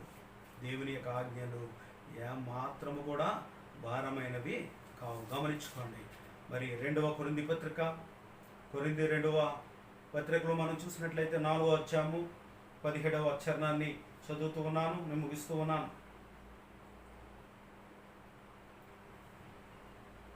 మేము దృశ్యమైన వాటిని చూడక అదృశ్యమైన వాటిని నిదానించి చూస్తున్నాము గనుక క్షణమాత్రముండు మా చులకని శ్రమ మా కొరకు అంతకంతకు ఎక్కువగా నిత్యమైన మహిమ భారమును కలుగజేయుచున్నది. ఎలయనగా దృశ్యమైనవి అనిత్యములు, అదృశ్యమైనవి నిత్యములు. పౌలు భక్తుడు సెలవిస్తూ ఆయన అంటున్నాడు కదా, చాలా అమూల్యమైనటువంటి మాట ఆయన తెలియజేస్తున్నాడు. ఈ తాత్పర్యంలో ఆయన ఈ కొరింథీ పత్రికకు ఆయన తెలియజేసినటువంటి మాటలు గమనించినట్లయితే, మేము దృశ్యమైన వాటిని చూడక అదృశ్యమైన వాటిని మేము చూస్తూ ఉన్నాం, నిదానించి వాటిని చూస్తూ ఉన్నాం. ఈ దృశ్యమైనవి అన్నీ కూడా ఎందుకు పనికిరావు. అదృశ్యమైనవి నిత్యము ఉంటాయి. ఈ దృశ్యమైనవి ఒకనాడు లయమైపోతాయి. ఈ దృశ్యమైనటువంటి భారములన్నీ కూడా లయమైపోతాయి. ఈ దృశ్యమైనటువంటి యొక్క స్టేటస్, ఈ దృశ్యమైనటువంటి యొక్క ఈ భూ సంబంధమైనటువంటి ఆశీర్వాదములన్నీ కూడా ఒక దినాన్న అనిత్యములు, అవన్నీ గతించిపోతాయి. అయితే అదృశ్యమైనది, అదృశ్య లోకము, అదృశ్య దేవుడు, సర్వశక్తి కలిగినటువంటి దేవుడు, శాశ్వత కాలముడు ఆయన. అవి నిత్యములు. వాటిని నిదానించి మేము చూస్తూ వెళ్తున్నాం. అందుకే అంటున్నాడు కదా, ఇదిగో క్షణమాత్రముండు మా చులకని శ్రమ మా కొరకు అంతకంతకు ఎక్కువగా నిత్యమైన మహిమ భారమునకు. శ్రమలు ఎప్పుడైతే వస్తూ ఉంటాయో, భారములు ఎప్పుడైతే వస్తూ ఉంటాయో దేవుని కొరకు, మన కొరకు మనం చేసుకునే భారాలు కాదు, మన కొరకు మనం చేసుకునే పనుల వల్ల కాదు, దేవుని కొరకు నువ్వు చేసే ఆ యొక్క పరిచర్యలో నీకు ఎదురవుతున్నటువంటి చులకని శ్రమలు, వస్తున్నటువంటి శ్రమలన్నీ అంతకంతకు అవన్నీ కూడా ఏమవుతాయంట, అదృశ్య లోకమునకు వెళ్ళడానికి అంతకంతకు ఇవన్నీ కూడా ఏమవుతాయంట, మహిమా భారములుగా మారిపోతాయి. మహిమకు నడిపిస్తాయి, మహిలోకమునకు నడిపిస్తాయి, మహిమ గల దేవుని యొద్దకు నడిపిస్తాయి. గమనించండి. ఇప్పుడు అందుకంటున్నాడు, భారములు కలుగు చేయుచున్నది ఎలయనగా దృశ్యమైనవి అనిత్యములు, అదృశ్యమైనవి నిత్యములు. హల్లెలూయా. మాకు శ్రమలు వస్తూ ఉన్నాయి, కానీ మాకు వస్తున్నవన్నీ కూడా మహిమా భారములు, ఆయన కొరకు భరిస్తున్నటువంటి భారములు. అవన్నీ అవి అంతకంతకు ప్రభువుకి మమ్మల్ని చేరువ చేస్తూ ఉన్నాయి. కొరింథీ సంఘమా, ఈ చులకన శ్రమలకు భయపడవద్దు. మనం చేస్తున్నటువంటి పరిచర్య, పోరాటం, భక్తి అదృశ్య లోకంలో ఉన్న అదృశ్య దేవుని యొద్దకు మనం వెళ్ళడానికి గనుక ప్రయాసపడి భారం మోసుకొంచున్న సమస్య జనులారా, నా యొద్దకు రండి, నేను మీకు విశ్రాంతిని కలుగజేసాను. మనం విశ్రాంతి పొందే స్థలము ఈ లోకంలో కాదు. గమనించండి, అదృశ్య లోకంలో, అదృశ్య దేవుని యొక్క కౌగిల్లో. గనుక ఈ భారం అనే యొక్క మాటల్లో మనం చూస్తే, ఈ భారం అనే యొక్క ఆలోచనలోకి మనం వెళ్తే, మొదటిగా మనం చూస్తే కొన్ని భారములు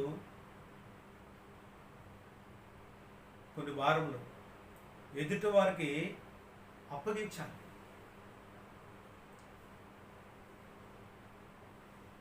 ఎవరికి అప్పగించాలంట? ఎదుటి వారికి అప్పగించాలి.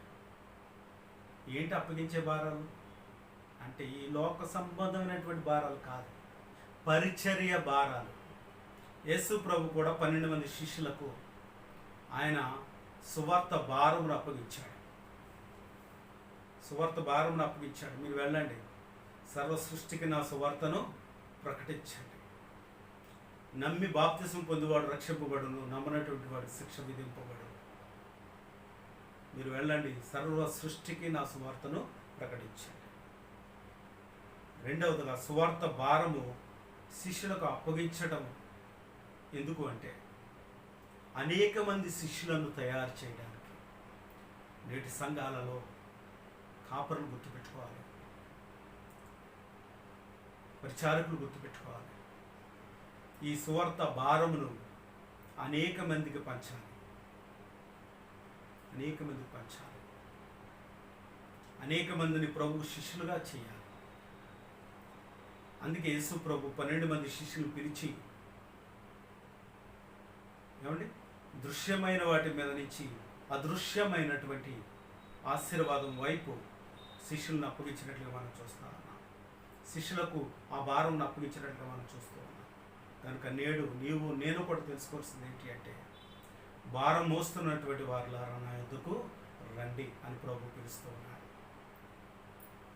గత వారంలో ప్రయాసపడటం గురించి మనం ధ్యానించాం. ఈ వారము భారం మోయేవారులారా నా యొద్దకు రమ్మని ప్రభు పిలుస్తూ ఉన్నాడు. సువార్తలో ఒకవేళ నువ్వు నిద్ర భారంతో ఉన్నావా, లేక మరొక ఏదైనా భారాలతో నువ్వు నీకు అప్పగించబడినటువంటి భారాన్ని, అది శారీరకంగా ఈ భారాన్ని మొయ్యలేనని పారిపోతూ ఉన్నావా, అలా వెళ్ళొద్దు. నా ప్రభు నీ కొరకు, నా కొరకు ఆయన సిలువ భారంను మోసినటువంటి గొప్ప దేవుడు. ఆయన రక్తంలో విమోచన ఉంది, ఆయన రక్తంలో విడుదల ఉంది, ఆయన రక్తంలో పవిత్రత ఉంది. ఆయన రక్తము మనల్ని పరలోక రాజ్యానికి వారసులుగా చేస్తుంది. యేసు క్రీస్తు రక్తంలో మనం కడగబడాలి. ఇప్పుడే అనుకూల సమయం, మిక్కిలి అనుకూల సమయం. ఇదే రక్షణ దినము. యేసు ప్రభు దగ్గరికి రండి, మీ పాపాలు ఒప్పుకోండి, బాప్తిసం పొందండి. ఆయన మిమ్మల్ని రక్షించుకుంటాడు. దృశ్యమైన వాటికంటే అదృశ్యమైనది నిత్యము ఉండేది. ఆ నిత్యమైన రాజ్యంలో దైవ కృప కలిగి మనం అందరం ఉండునుగాక. ఆమేన్, ఆమేన్. ప్రార్థన చేసుకుందాం. తల వంచండి. పరిశుద్ధుడైన మా తండ్రి, మీకు వందనాలు, స్తుతులు, స్తోత్రం చెల్లిస్తున్నాను. గత వారంలో ప్రయాసపడుట గురించి ధ్యానించాం. ఈ వారం నాయన భారం మోయేవారులారా అని నువ్వు పిలిచినటువంటి పిలుపుకు లోబడ్డ పిల్లలు బట్టి ప్రార్థన చేస్తున్నాను. ఈ వర్తమానంలో ప్రభువా, నిద్ర భారం చేత 3వ అంతస్తు నుంచి పడుకునే అవనస్తులు మాకు కనబడుతూ ఉన్నాడు. పాప భారం మోస్తున్నటువంటి దావీదు జీవితం మాకు తెలియజేస్తున్నాను.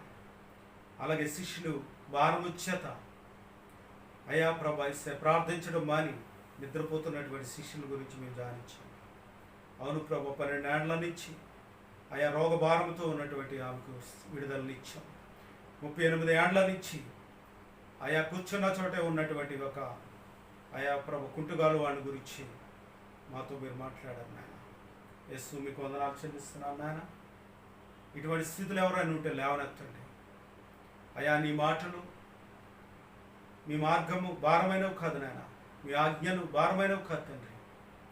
మీ ఆజ్ఞలు మమ్మల్ని సర్వసత్యంలోనికి నడిపిస్తాయి. అలసి ఉన్న వారికి ప్రభా ఆదరణిస్తాయి. నిశ్చయంగా వర్తమానం వింటున్నటువంటి బిడ్డల్ని దీవించండి, ఆశీర్వదించండి. వారికి ఉన్నటువంటి ప్రభా బలహీనత నుంచి విడిపించండి. ఆయా జాబులు లేనటువంటి బిడ్డలు, బిజినెస్ సరిగా నడవనటువంటి యొక్క బిజినెస్ని ప్రభా అభివృద్ధి పరిచినాయన. ఎవరైతే ఆర్థిక, మానసిక, శారీరకంగా బాధపడుతున్నారో వారిని జ్ఞాపకం తెచ్చుకోండి. ఎవరైతే నేను ప్రభా ఆ యొక్క అనేక సంవత్సరాలుగా అయా అనేక రోగముల చేత ప్రభా అయా ప్రభా ఇస్తే బాధపడుతున్నారు, వారు విడుదల దయచేయండి. పక్షవాయు గలువ నుండి విడిపించండి ఆయన ప్రభా. మీకు వందనాలు చెల్లిస్తున్నాను. క్యాన్సర్ వ్యాధి నుంచి విడిపించండి. ఇదిగో నాయన ప్రభా చంద్ర రోగుల నుంచి విడిపించండి. కుంటుకాళ్ళ వాళ్ళ నుంచి విడిపించండి. వచ్చి చేయగల వాళ్ళ నుంచి విడిపించండి ఆయన. యేసయ్య అనేక బలహీనతల ద్వారా ఉన్నటువంటి బిడ్డలకు బలహీనతల నుంచి విడిపించిన ఆయన. వర్తమానం వింటున్నటువంటి బిడ్డలు ప్రభా అయ్యా వర్తమానం అంగీకరించి విను వెంటనే ప్రభు మారు మనసు పొంది రక్షణ పొందడానికి సహాయం దయచేయండి అయ్యా. ప్రతి వారిని, ప్రతి సంఘమును దీవించండి. కరోనా వైరస్ ద్వారా ప్రభా చనిపోయినటువంటి వారి కుటుంబాన్ని ఆదరించండి. ఇదిగో కరోనా వైరస్ ద్వారా హాస్పిటల్లో ఉన్న బిడ్డలు విడుదల దయచేయండి. గర్భిణీ స్త్రీలు జ్ఞాపకం తెచ్చుకోండి. గర్భఫలం లేనటువంటి బిడ్డలు జ్ఞాపకం తెచ్చుకోండి. ఇదిగో నాయన ప్రభా ఆంధ్ర క్రిస్టియన్ కర్మ సంఘం అయ్యా తిరిగి ప్రభా ప్రారంభించడానికి అయా ప్రభేసే ప్రభు అన్ని విషయాలలో మీ ఆదరణ దయచేయండి. ద్వారములు తెరవమని ప్రార్థన చేస్తున్నాను. ఆయా చెదిరిన గొర్రెలను బలపరచండి, దృఢపరచండి. విశ్వాసంతో ప్రభు సాహసం కొరకు ప్రార్థన చేసి ప్రార్థన యోధులుగా చేయండి. మీరు అక్కడకు సిద్ధపరచమని ప్రార్థన చేస్తున్నాను. నాయన ప్రతి ఒక్కరిని పేరు పేరు దీవించి ఆశీర్వదించమని అయ్యా ఈ దినుడు ప్రార్థనలకు ఇచ్చి ప్రభు ఇదిగో ప్రయాసపడి భారం మోసుకొంచున్నటువంటి వారిని అయా నీ వద్దకు పిలిచావు నాన్న. మీ పిలుపుని వీరిని ప్రభా మీ వద్దకు వచ్చినటువంటి వారిని ప్రభా రక్షించుకోమని నిత్యమైనటువంటి నీ రాజ్యానికి ప్రభా వారసులుగా చేసుకోమని ప్రార్థన చేస్తున్నాను.